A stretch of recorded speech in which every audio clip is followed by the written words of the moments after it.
ಬೆಂಗಳೂರು ಹೊರವಲಯದ ಆನೇಕಲ್ ಪೊಲೀಸ್ ಉಪವಿಭಾಗದಲ್ಲಿ ಇಂದು ರೌಡಿಗಳ ಮೇಲೆ ಪೊಲೀಸರು ಚಾಟಿ ಬೀಸಿದ್ದಾರೆ. ಆನೇಕಲ್ ಪೊಲೀಸ್ ಠಾಣೆಯ ಆವರಣದಲ್ಲಿ ಆಯೋಜಿಸಲಾಗಿದ್ದ ಬೃಹತ್ ರೌಡಿ ಪರೇಡ್ನಲ್ಲಿ ಸಕ್ರಿಯವಾಗಿರುವ ರೌಡಿ ಶೀಟರ್ಗಳಿಗೆ ಪೊಲೀಸರು ಸರಿಯಾಗಿಯೇ ಬೆವರಿಡಿಸಿದ್ದಾರೆ.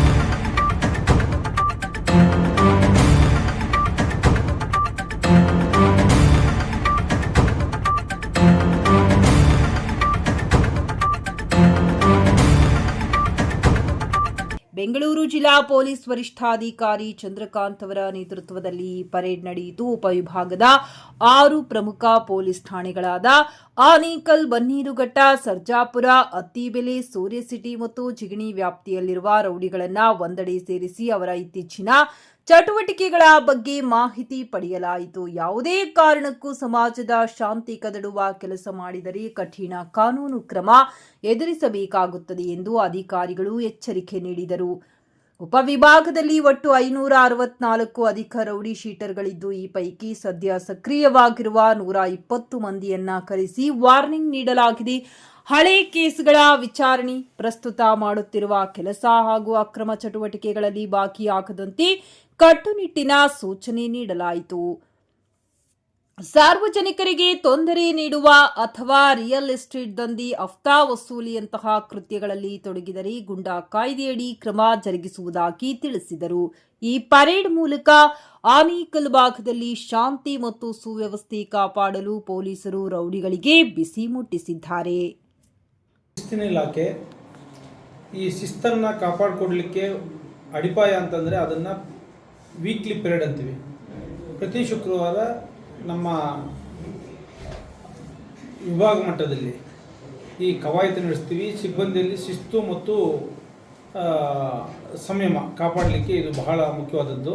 ಆ ನಿಟ್ಟಿನಲ್ಲಿ ನಾವು ಇವತ್ತು ಆನೇಕಲ್ ಉಪವಿಭಾಗದಲ್ಲಿ ಸಿಬ್ಬಂದಿಗೆ ವಾರದ ಕವಾಯತು ನಡೆಸಿ, ತದನಂತರ ಎಲ್ಲ ಸ್ಟೇಷನ್ಗಳಲ್ಲಿ ಇರತಕ್ಕಂಥ ರೌಡಿ ಶೀಟರ್ಸ್ನ ಕರೆಸಿ ಅವರ ಜೊತೆ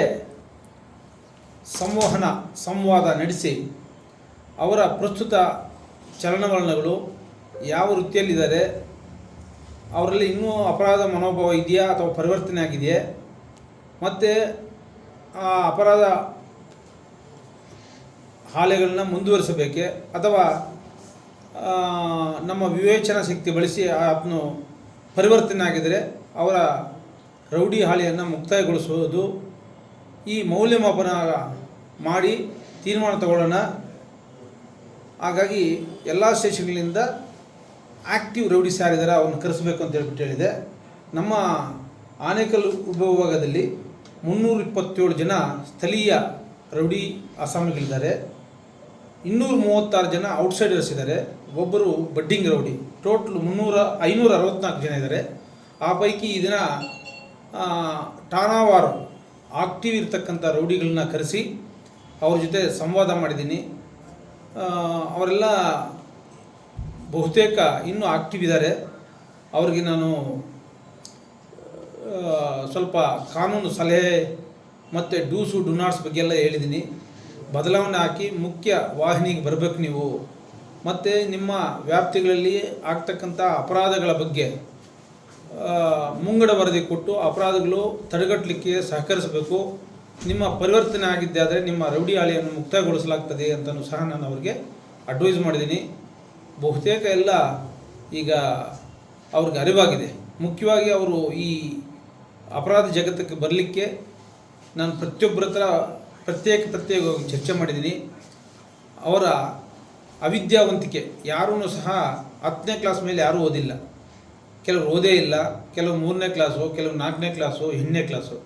ಇದನ್ನೆಲ್ಲ ನಾನು ಎವ್ಯಾಲ್ಯೂಯೇಷನ್ ಮಾಡಿದ್ದೆ ಆದರೆ ಪಾಪ ಅವ್ರಿಗೆ ಅವಿದ್ಯಾವಂತಿಕೆ ಅಥವಾ ವಿದ್ಯಾಭ್ಯಾಸ ಇಲ್ಲದೇ ಇರೋದೇ ಈ ಕಾನೂನು ಉಲ್ಲಂಘನೆಗೆ ಮುಖ್ಯ ಕಾರಣ ಅಂತ ನಾನಂತೂ ಭಾವಿಸಿದ್ದೀನಿ. ಮತ್ತು ಅವ್ರಿಗೆ ಹೇಳಿದ್ದೀನಿ ಜೀವನ ಅಂದ್ರೇನು, ಮತ್ತು ನಿಮ್ಮ ಮಕ್ಕಳನ್ನ ದೇಶದ ಆಸ್ತಿ ಮಾಡಬೇಕಾದ್ರೆ ನೀವು ಅವ್ರಿಗೆ ವಿದ್ಯೆ ಆದರೂ ಕೊಡಿ, ನಿಮ್ಮಿಂದ ತಪ್ಪಾಗಿದೆ, ನಿಮ್ಮ ಮಕ್ಕಳಿಂದ ಮತ್ತೆ ತಪ್ಪಾಗೋದು ಬೇಡ ಅಂತ ಹೇಳ್ಬಿಟ್ಟು ಹೇಳಿದ್ದೀನಿ.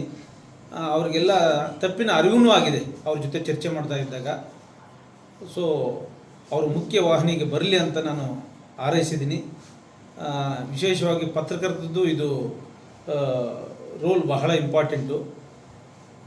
ನೀವೂ ಸಹ ಯಾವುದೇ ವಿಷಯನ ಖಚಿತಪಡಿಸ್ಕೊಂಡು ಮತ್ತೆ ಪತ್ರಿಕೆಯಲ್ಲಿ ಬರೆದ್ರೆ, rumours are always very dangerous. ವಿಶೇಷವಾಗಿ ನಾನು ಬೆಂಗಳೂರು ಜಿಲ್ಲೆಗೆ ಬಂದಮೇಲೆ ನಾನು ಎಲ್ಲ ನೋಡಿದ್ದೀನಿ. ಪಾಪ ಅವ್ರು ವಿಷಯ ತಿಳಿದೇನೆ ಬರೆಯೋಕ್ಕೆ ಅಥವಾ ಪ್ರಚಾರ ಮಾಡಲಿಕ್ಕೆ ಅವ್ರ ಮನಸ್ಸು ಒಪ್ತಾ ಇಲ್ಲ. ಯಾಕಂದರೆ ನಮ್ಮ ಕಾಂಟ್ರಿಬ್ಯೂಷನ್ ಏನು ಅನ್ನೋದು ನಾಳೆ ಬೆಳಗ್ಗೆ ಎವ್ಯಾಲ್ಯೂಷನ್ ಆಗ್ತದೆ. ಹಾಗಾಗಿ ನಿಮ್ಮ ಸಹಕಾರವೂ ಇದೆ. ನೀವು ಯಾವುದೇ ಮಾಹಿತಿಯನ್ನು ಹಾಕಲಿಕ್ಕೆ ಸಂಪೂರ್ಣವಾಗಿ ಸರ್ವಸ್ವತಂತ್ರರು.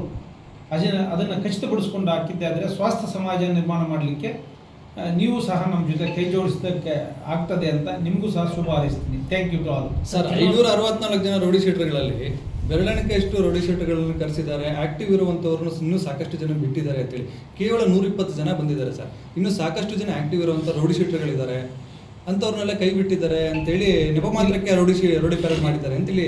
ಇಲ್ಲ, ಇದು ಸತ್ಯಕ್ಕೆ ದೂರವಾದದ್ದು. ನಾನು ಈ ಘಟನೆ ಆದಮೇಲೆ ಇನ್ಸ್ಟಂಟೇನಿಯಸ್ಲಿ ಹ್ಯಾಡ್ ಗಿವನ್ ಇನ್ಸ್ಟ್ರಕ್ಷನ್ಸ್. ಮತ್ತು ನಾನು 4 ಗಂಟೆ ರಾತ್ರಿಗೆ ಎದ್ದು ರೆಡಿಯಾಗಿ ಬಂದಿದ್ದೀನಿ. ಒಂದು ನಿಮಗೆಲ್ರಿಗೂ ಗೊತ್ತಿದೆ, ಸಮಾಜಕ್ಕೆ ನಾವು ಶಿಕ್ಷೆ ಮಾಡೋಕ್ಕಿಂತ ಪರಿವರ್ತನೆ ಅನ್ನೋದು ಮುಖ್ಯ. ಒಂದು ಸಂದೇಶ ಕೊಟ್ಟಿದ್ದೀವಿ. ಈ ಶಾರ್ಟ್ ಟೈಮಲ್ಲಿ ನಾವೆಲ್ಲರೂ ಕರೀಲಿಕ್ಕಾಗಿಲ್ಲ, ಮತ್ತು ಎಲ್ಲರೂ ಕಾಂಟ್ಯಾಕ್ಟ್ ಮಾಡಿದ್ದಾರೆ. ಅವರು ಔಟ್ ಸ್ಟೇಷನಲ್ಲಿದ್ದಾರೆ, ಇಲ್ಲ ಮೆಡಿಕಲಿ ಸಿಕ್ಕಿ ಆಗಿದ್ದಾರೆ, ಇನ್ನು ಕೆಲವರು ಅವ್ರ ತಂದೆ ತಾಯಿಗಳ ಆರೈಕೆಯಲ್ಲಿದ್ದಾರೆ. ಯಾರ್ಯಾರು ಅವೈಲಬಿಲಿಟಿ ಇದ್ದಾರೆ ವಿತಿನ್ ಸ್ಪ್ಯಾನಲ್ಲಿ ಅವ್ರನ್ನೆಲ್ಲ ಕರೆಸಿದ್ದಾರೆ. ಮುಂದಿನ ದಿನಗಳಲ್ಲಿ ಎಲ್ಲರನ್ನೂ ಕರೆಸಿ ಎಲ್ರಿಗೂ ಸಹ ನಾವು ಈ ಅಡ್ವೈಸ್ ಮಾಡಿ, ಒಂದು ವೇಳೆ ಅವರು ಆ ಅಡ್ವೈಸ್ಗೆ ಸಹಕರಿಸಲಿಲ್ಲ, ಸ್ಪಂದಿಸಲಿಲ್ಲ ಅಂತಂದರೆ ಅವ್ರಿಗೆ ನೆಕ್ಸ್ಟ್ ಎಕ್ಸ್ಟರ್ನಮೆಂಟು, ತದನಂತರ ಇನ್ನೂ ಸುಧಾರಣೆ ಆಗಲಿಲ್ಲ ಅಂದರೆ ಗೂಂಡ್ ಆ್ಯಕ್ಟು ಕೂಡ ಇನ್ವೋಕ್ ಮಾಡ್ತೀವಿ ಅಂತ ಅವ್ರಿಗೆ ಸ್ಪಷ್ಟ ಸಂದೇಶ ಕೊಟ್ಟಿದ್ವಿ. ಸರ್, ಏನು ಜೈಲಲ್ಲಿ ಇದ್ರು 2 ಗುಂಪುಗಳು ವಾರ್ ನಡೀತಿತ್ತು, ರಿವೆಂಜ್ ಮಾಡ್ತಾರೆ, ಅವರೆಲ್ಲ ಜೈಲಿಂದ ಆಚೆ ಬಂದಿದ್ದಾರೆ. ಆದರೆ ಇವತ್ತು ಪೆರೇಡಲ್ಲಿ ಅವ್ರು ಯಾರೂ ಕಾಣಿಸ್ತಿಲ್ಲ. ಈಗ ಇಲ್ಲ, ಒಂದು ಟೀಮ್ ಬಂದಿತ್ತು, ನಾನು ಅವ್ರನ್ನ ವಾರ್ನ್ ಮಾಡಿದ್ದೀನಿ. ಈಗ ನಾನು ಎಲ್ಲ ಇನ್ಸ್ಪೆಕ್ಟರ್ಸ್ಗೆ ಹೇಳಿದ್ದೀನಿ, ನಾವು ಶಾಡೋಯಿಂಗ್ ಮಾಡಲಿಕ್ಕೆ ಅಂದರೆ ಜೈಲಿಂದ ಬಿಡುಗಡೆ ಆದ ತಕ್ಷಣ ಸಂಬಂಧಪಟ್ಟ ಠಾಣೆಗಳಿಗೆ ಮಾಹಿತಿ ಬರ್ತದೆ. ಮಾಹಿತಿ ಬಂದ ಮೇಲೆ ಅವ್ರನ್ನ ಶಾಡೋ ಮಾಡಬೇಕಂತ ಹೇಳ್ಬಿಟ್ಟು ನಮ್ಮ ಪೊಲೀಸ್ ಮ್ಯಾನ್ಯಲ್ ಕೂಡ ಇನ್ಸಿಸ್ಟ್ ಮಾಡ್ತದೆ. ಶಾಡೋಯಿಂಗ್ ಮಾಡಲಿಕ್ಕೆ ಹೇಳಿದ್ದೀನಿ. ನಾನು ಅದನ್ನು ಲಿಸ್ಟ್ ಔಟ್ ಮಾಡಿ ಬೆಂಗಳೂರು ಕೇಂದ್ರ ಕಚೇರಿಗೆ ಆ ಜೈಲಿಂದ ಬಿಡುಗಡೆ ಮಾಡೋರನ್ನ ಕರ್ಕೊಂಡು ಬರಬೇಕು ಅಂತ ಸಹ ಸೂಚನೆ ಕೊಟ್ಟಿದ್ದೀನಿ. ಇತ್ತೀಚೆಗೆ ಪೊಲೀಸ್ ಸ್ಟೇಷನ್ ವ್ಯಾಪ್ತಿಗಳಲ್ಲಿ ರೌಡಿ ಪರೇಡ್ ಕಡಿಮೆ ಆಗ್ತಿದೆ. ಇದರಿಂದಾಗಿನೇ ರೌಡಿಗಳು ಮತ್ತೆ ಆಕ್ಟಿವ್ ಆಗಿ ಮೊನ್ನೆ ಕಿಡ್ನಾಪ್ ಅಂಡ್ ಮರ್ಡರ್ ಆಯಿತು. ಈ ಒಂದು ಪ್ರಕರಣಗಳಲ್ಲಿ ಭಾಗಿಯಾಗ್ತಿದ್ರೆ ಪೊಲೀಸರು ಇನ್ನಷ್ಟು ಕಾನೂನನ್ನು ಬಿಗಿ ಮಾಡಿದರೆ ಈ ರೀತಿ ಘಟನೆಗಳು ಮರುಕಳಿಸ್ತಿರಲಿಲ್ಲ ಅನ್ನುವಂಥ ಮಾತುಗಳು ಕೇಳಿಬರ್ತಿಲ್ಲ. ಖಂಡಿತ ನೀವು ಹೇಳ್ತಾ ಇರ್ತಕ್ಕಂಥದ್ದು ಅದೇನು ಯಾರು ಹೇಳ್ಕೊಳ್ಬೇಕಾಗಿಲ್ಲ. ಅದು ಪೊಲೀಸ್ ಮೇಲೆ ನಮಗೆ ಭಗವದ್ಗೀತೆ ಇದ್ದಂಗೆ ಅದರಲ್ಲಿ ಕ್ಲಿಯರ್ ಆಗಿದೆ. ಅವರು ಸಮಾಜದ ಪ್ರಜೆಗಳು ಯಾವುದೋ ಒಂದು ಕೆಟ್ಟ ಸಮಯದಲ್ಲಿ ಆ ಥರ ಆಗಿದ್ದಾರೆ, ಅಂಥವ್ರ ಬಗ್ಗೆ ನಾವು ನಿಗಾ ವಹಿಸ್ತೀವಿ. ಈ ಪೆರೇಡ್ ಅನ್ನೋಕ್ಕಿಂತ ಸಂವಹನ ಅವ್ರ ಜೊತೆ ಚರ್ಚೆ ಮಾಡಿದಾಗ ನಮಗೆ 99% ನಮ್ಗೆ ಮಾಹಿತಿ ಸಿಕ್ಬಿಡ್ತದೆ. ಸೊ ಚರ್ಚೆ ಮಾಡಲಿಲ್ಲ ಅಂತಂದರೆ ಮತ್ತು ಅವರು ಏನು ಚಲನವಲನಗಳು, ಅವ್ರ ಆ್ಯಕ್ಟಿವಿಟೀಸ್ ಏನು, ನೆಕ್ಸ್ಟ್ ಅವ್ರದ್ದು ಏನು ಅಜೆಂಡಾ ಅನ್ನೋದು ನಮ್ಗೆ ಗೊತ್ತಾಗೋದಿಲ್ಲ.